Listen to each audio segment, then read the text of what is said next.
बात करते हो तो डिकम्पोजिशन में भी क्या देखने को मिलता है, एक प्रकार से सक्सेशन जैसे सारे बदलाव। पहले शुरुआत में वहां डिकम्पोज करने वाले बैक्टीरिया अलग होते हैं, बाद में अलग बैक्टीरिया होते हैं, बाद में अलग बैक्टीरिया होते हैं, समय के साथ जो है डिफरेंसेस आते जाते हैं। ऑटोट्रॉफिक सक्सेशन में देखने को मिलता है कि जैसे जैसे सक्सेशन में आगे बढ़ते हो वैसे वैसे स्पीशीज डाइवर्सिटी बढ़ती है, लेकिन हेटेरोट्रॉफिक सक्सेशन में उल्टा होता है। हेटेरो, वेरी गुड अनामिका जी। एग्जाम्पल लिया जा सकता है मिल्क का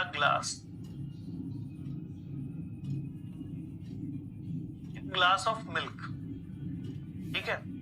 कि शुरुआत में उससे यूज करने वाले बैक्टीरिया अलग होंगे जो उसमें शुगर और बाकी चीजें हैं, बाद में उनकी जगह कोई और ले लेगा, बाद में उनकी जगह कोई और ले लेगा और फाइनली बन जाएगी दही खट्टी वाली एकदम, ठीक है। ये जो सक्सेशन है इसको हम हेटेरोट्रॉफिक कह रहे हैं, और बाकी जो हम सारा एग्जांपल पढ़ने वाले हैं, समझने वाले हैं, वो सब के सब किसके एग्जांपल हो जाएंगे, ऑटोट्रॉफिक के। तो एग्जांपल तो सामने ऑलरेडी लिख रखा है, ठीक है।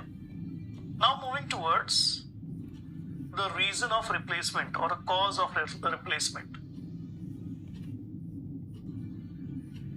कॉज ऑफ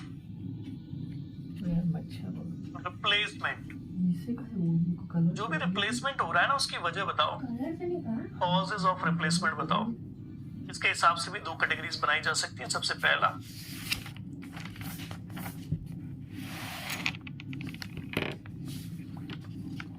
ऑटोजेनिक, और दूसरा पार्ट क्या है,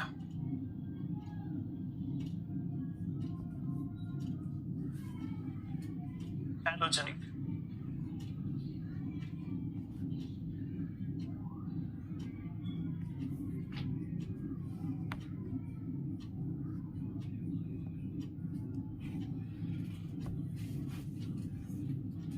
यार बेटे मच्छर बहुत है।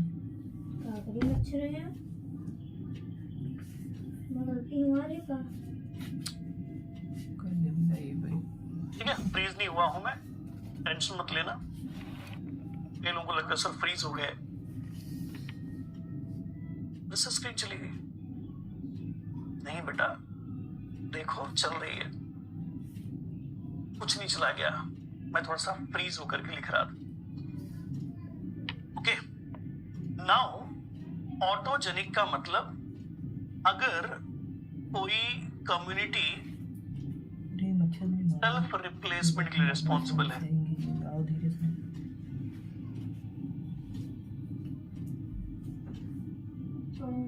पैर पर देखो कंप्लीट है ये। मैं मरा। सेल्फ रिप्लेसमेंट के लिए तो उसको कहेंगे ऑटोजेनिक। चलेगा। अगर रिप्लेसमेंट की वजह कोई और है,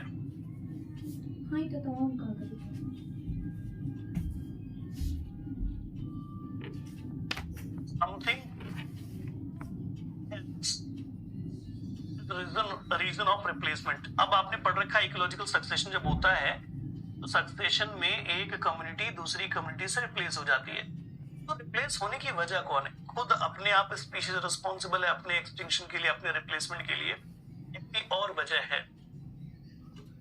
तो सेल्फ रिप्लेसमेंट कह देंगे।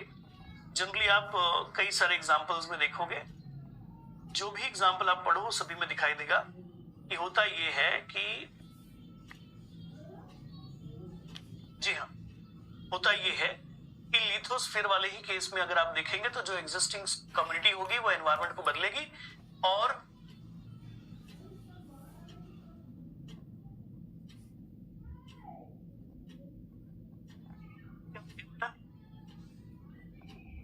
ऑटोजेनिक क्या हो गया?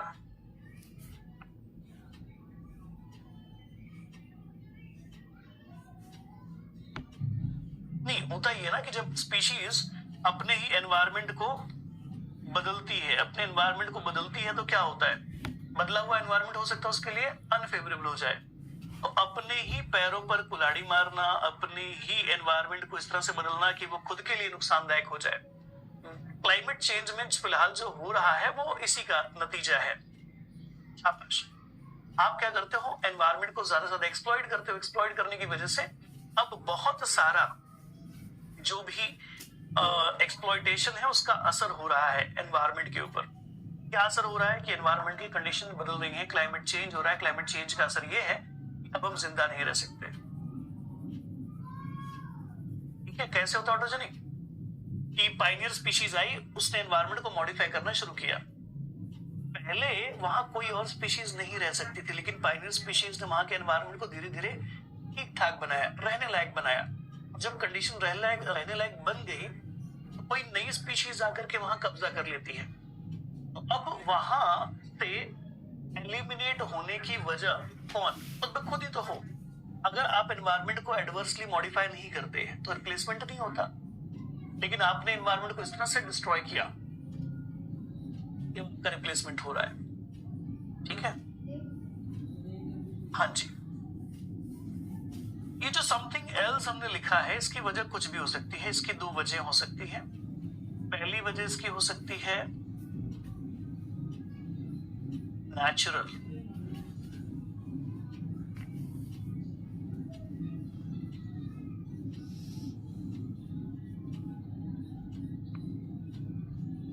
और दूसरी वजह हो सकती है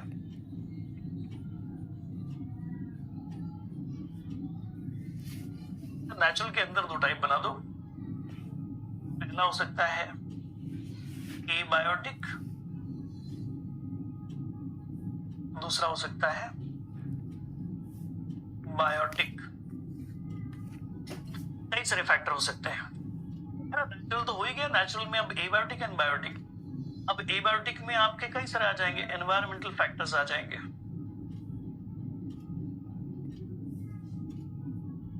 सुनामी आ गई, बाढ़ आ गया, ऐसा कुछ।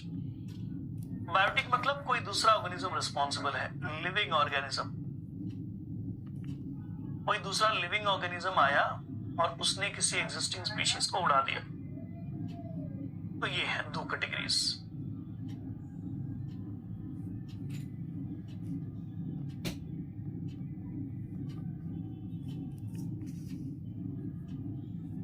चलो ये सब हो गया। फ्यूचर ह्यूमन भी आ सकता है पॉपुलेशन की वजह से। एबायोटिक फैक्टर फाइल, शाबाश, बढ़िया है, ठीक बताया आपने। अरे बड़ी वाली रखी रहना। अब अगला सेगमेंट है हमारा स्टेप्स इन इकोलॉजिकल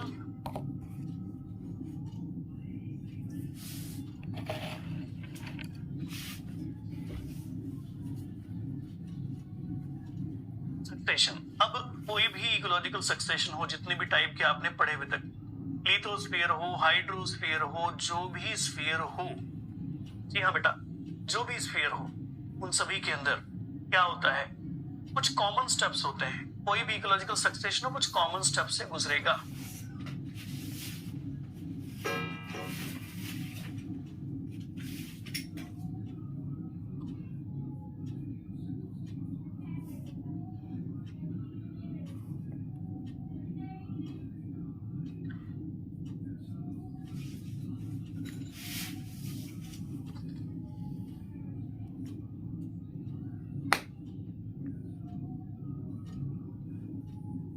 गया,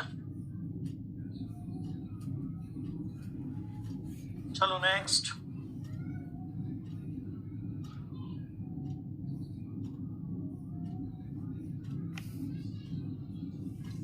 now what are the steps?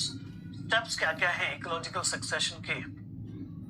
Okay, चलो स्टेप्स के बारे में अगर आप बात कर रहे हो तो आप कुछ ये वाली बात कर रहे हो। कौन सी वाली बात कर रहे हो?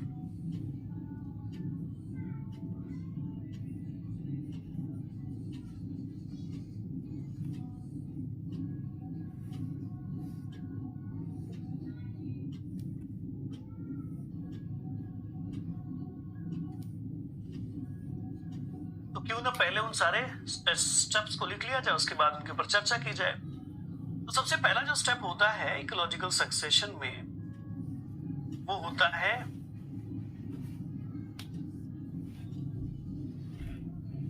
न्यूडेशन।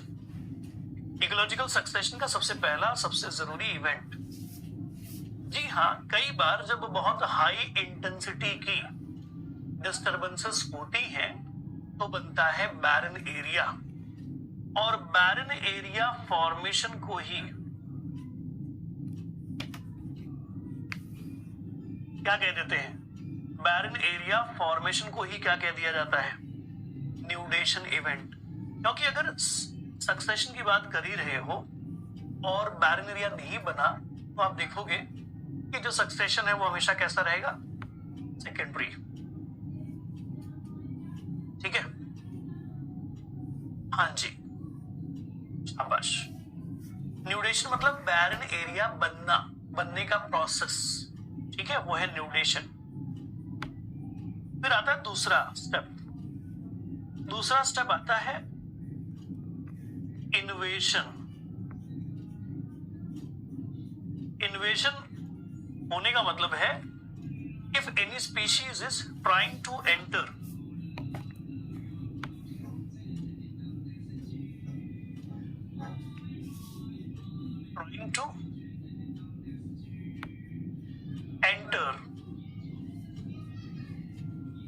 इन अ बैरन एरिया।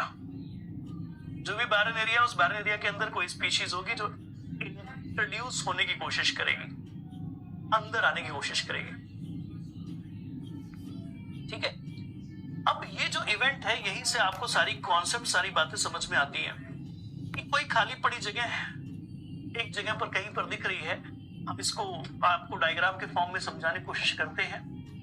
कोई नेचुरल कैलेमिटी हुई, उस नेचुरल कैलेमिटी में कोई जगह बैरन हो गई, वीराना हो गया, है ना, पूरी तरह से बैरन। ये रहा बैरन एरिया। एरिया तो है लेकिन फिलहाल सुनसान है, कुछ भी नहीं है। इस सुनसान एरिया में कोई स्पीशीज है जो आने की कोशिश करेगी, ध्यान रखना। अब बात यह कि नेचर के अंदर स्पेस लिमिटेड है, रिसोर्सेस लिमिटेड है। जो भी जगह खाली होगी उस जगह पर स्पीशीज एंटर होने की कोशिश करेगी और उस जगह को यूटिलाइज करने की कोशिश करेगी। तो अब कई सारे स्पीशीज हैं जो इस बैरन एरिया के अंदर, जी हाँ, इस बैरन एरिया के अंदर आने की कोशिश करेंगे। और कैसे होगा इन्वेजन, कैसे होता है? तो इन्वेजन के होते हैं कई सारे स्टेप्स। कौन कौन सा स्टेप है? सबसे पहला स्टेप क्या है इन्वेजन का? That is dispersal. डिस्पर्सल या फिर माइग्रेशन। डिस्पर्सल या माइग्रेशन। तो हवाओं से बहते हुए कई सारे जो बीज है कहां चले आए? उन एरियाज में जहां पर फिलहाल कोई स्पीशीज नहीं है, उन एरियाज में ड्यू टू द डिस्पर्सल क्या पहुंच गए? कई सारे सीड, कई सारे बीज। मान लीजिए जो बीज है वो इस एरिया में गिरे और गिर करके अब इस जगह को यूटिलाइज करने की कोशिश करेंगे। तो बहुत सारे सीड्स हैं जो हवा से उड़ते हुए इसी ऐसे इलाके में पहुंचे जहां पर अभी कोई भी सेट ऑफ एनवायरमेंटल कंडीशन जैसा नहीं दिख रहा, और अब ये स्पीशीज, ये सीड यहां पर जर्मिनेट होने की कोशिश कर रहे हैं। अब देखने को मिलेगा क्या सारे लोग जर्मिनेट कर पाएंगे, है ना? तो पहला हो गया डिस्पर्सल। डिस्पर्सल के बाद अगला स्टेप क्या होता है? अगला स्टेप होता है ecesis. What do you mean by ecesis? Ecesis का मतलब क्या? इकेसिस का मतलब है ट्राइंग टू बिकम एस्टैब्लिश। तो क्या कहेंगे?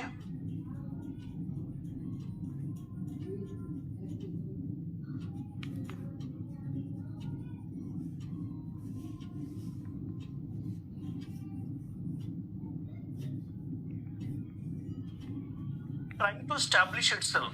जर्मिनेट होगा, जर्मिनेट होकर के ग्रो होने की कोशिश करेगा, अपनी लाइफ साइकिल पूरी करने की कोशिश करेगा। अगर ये सब चीजें करने में कोई स्पीशीज कामयाब हो जाता है तो हो सकता है वो इस प्लेस को यूज करना शुरू कर दे, इस जगह को यूटिलाइज करना शुरू कर दे। तो चलो, कोशिश भी हो गई, केसेस भी हो गया। केसेस के बाद अब होगा finally aggregation.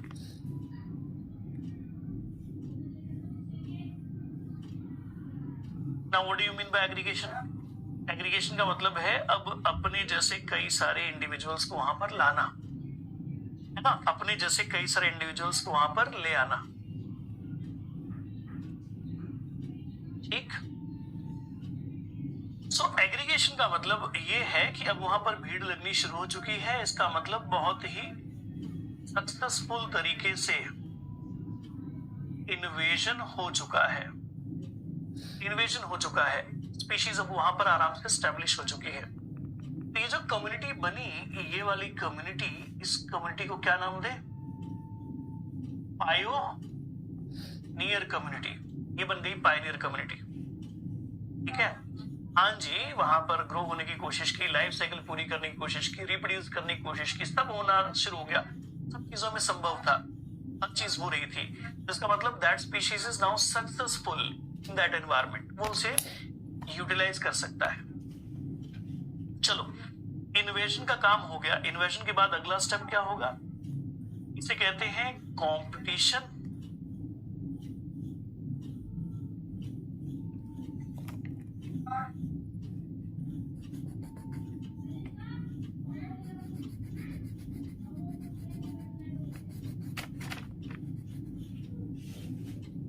Competition and coaction will be the next step. अब इसका मतलब क्या है? कंपटीशन कोएक्शन का मीनिंग क्या लेना है? कंपटीशन कोएक्शन का मतलब है कि अब इस जगह पर कई सारे स्पीशीज होंगे।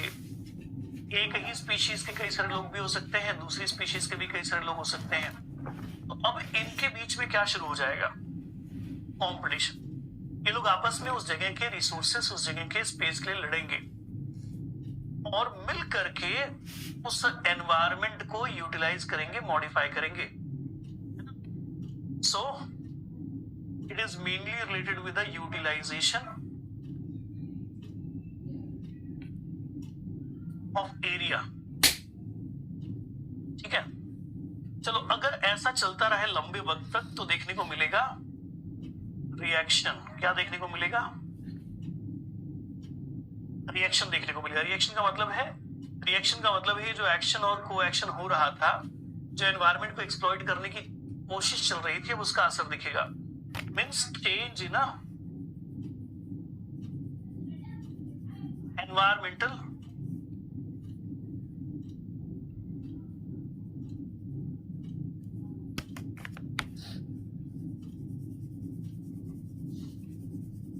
चेंज होगा एनवायरमेंटल कंडीशन में। एनवायरमेंटल कंडीशन में चेंज होगा, फिर वहां की कम्युनिटी रिप्लेस होगी, कोई नई कम्युनिटी आएगी, उसके बाद वो भी वही सारा करेगी, उसका भी रिप्लेसमेंट होगा, फिर और से ऐसे चलता रहेगा, चलता रहेगा, चलता रहेगा, जब तक कौन सी स्टेज नहीं आ जाती जिसे हम कहते हैं stabilisation.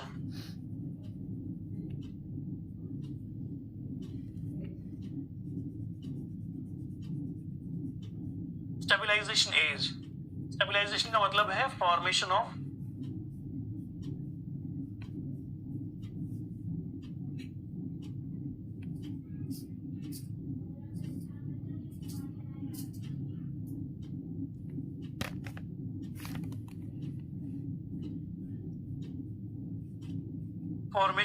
simply a climax community.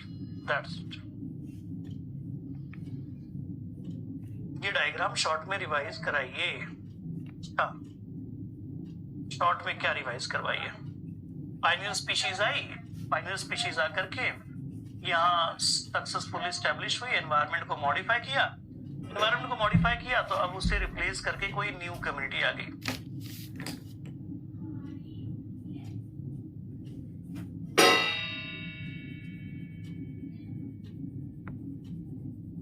New community, जो नई कम्युनिटी है वो आएगी, उसको रिप्लेस कर जाएगी। ये सब चलता रहेगा, इसी प्रोसेस को कहते हैं succession. These are the steps. अब ये जो स्टेप है यहाँ पर भी आपको दे रखा है, न्यूडेशन है, इन्वेजन है, कॉम्पिटिशन, कोएक्शन, रिएक्शन है और स्टेबिलाईजेशन।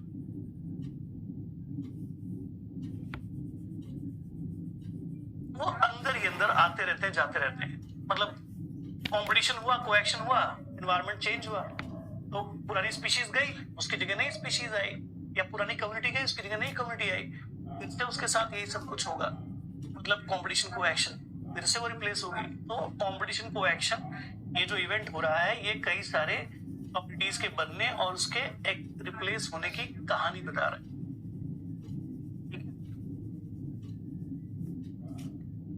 देखो, कोशिश तो कई लोग करेंगे, सक्सेसफुल उसमें से कुछ होंगे, है ना। तो मोनाली बेटा, आप जो कह रहे हो ये सही है कि कोई एक थोड़ी कोशिश करता है, कई लोग कोशिश करते हैं, कई लोगों के बीज वहां पहुंच जाते हैं, लेकिन अब उन बीजों में कोई एक ही होता है जो उस कंडीशन में अपने आप को स्टैब्लिश कर पाता है।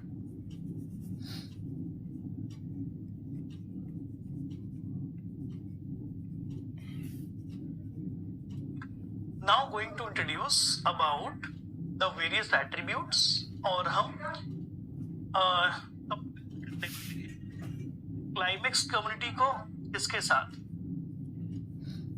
पायनियर कम्युनिटी के साथ। अब आपको 3 कॉलम बनाने हैं। 3 कॉलम में सबसे पहले आप लिखोगे फीचर्स, जैसे आपने आर सिलेक्शन के सिलेक्शन के लिए पूरा टेबल बनाया था वैसे ही। उसके बाद फिर यहां डिस्कस होगा पायनियर कम्युनिटी,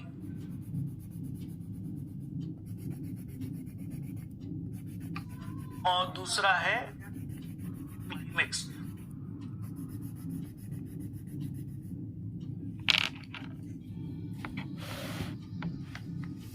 ठीक है, हमारे पास 2 कम्युनिटीज हैं, उनको हम कंपेयर करने वाले हैं कुछ यूनिक कैरेक्टर्स के बेसिस पर। चलो, सबसे पहला टर्म है on the basis of species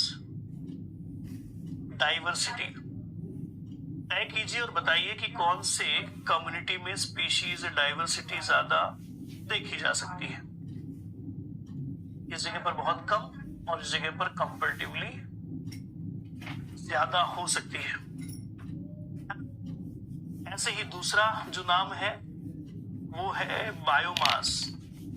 अगर आपसे कोई पूछे कि बायोमास के सेंस में, तो फिर से यहां पर लो होगा, यहां पर हाई होगा।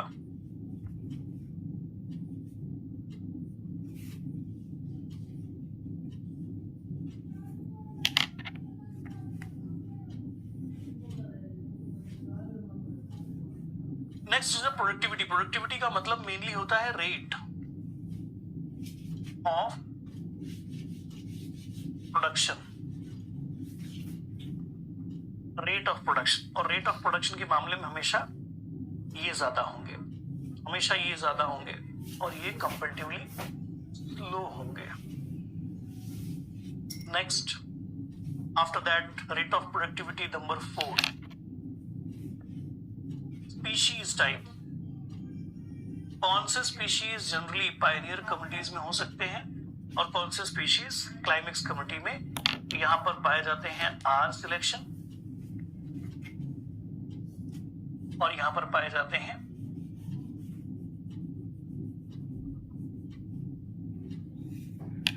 ए सिलेक्शन। और भी अलग अलग प्रकार से इसे लिखा जा सकता है। The next one is that is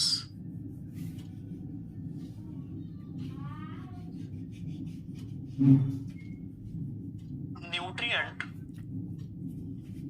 cycle. जो भी न्यूट्रिएंट साइकिल यहां पर पाई जाती है सब कहते हैं ओपन टाइप। क्या कहते हैं? Open type. यहां जो पाई जाती है उसको कहते हैं क्लोज टाइप। ऐसा बोलने की वजह क्या है? ओपन टाइप का मतलब है बहुत छोटा सा होता है, फूड चेन बहुत छोटा सा है ना। क्लोज टाइप कहने का मतलब है काफी कॉम्प्लेक्स है, काफी ज्यादा बड़ा सा है, ये इसका मीनिंग है। ठीक है, so when you are talking about nutrient cycle, तो न्यूट्रिएंट साइकिल इस केस में, पायनियर केस में बहुत छोटा होगा, ओपन टाइप का होगा। क्लाइमेक्स वाली कम्युनिटी के अंदर क्लोज टाइप का होगा। ध्यान रखिएगा इस बात।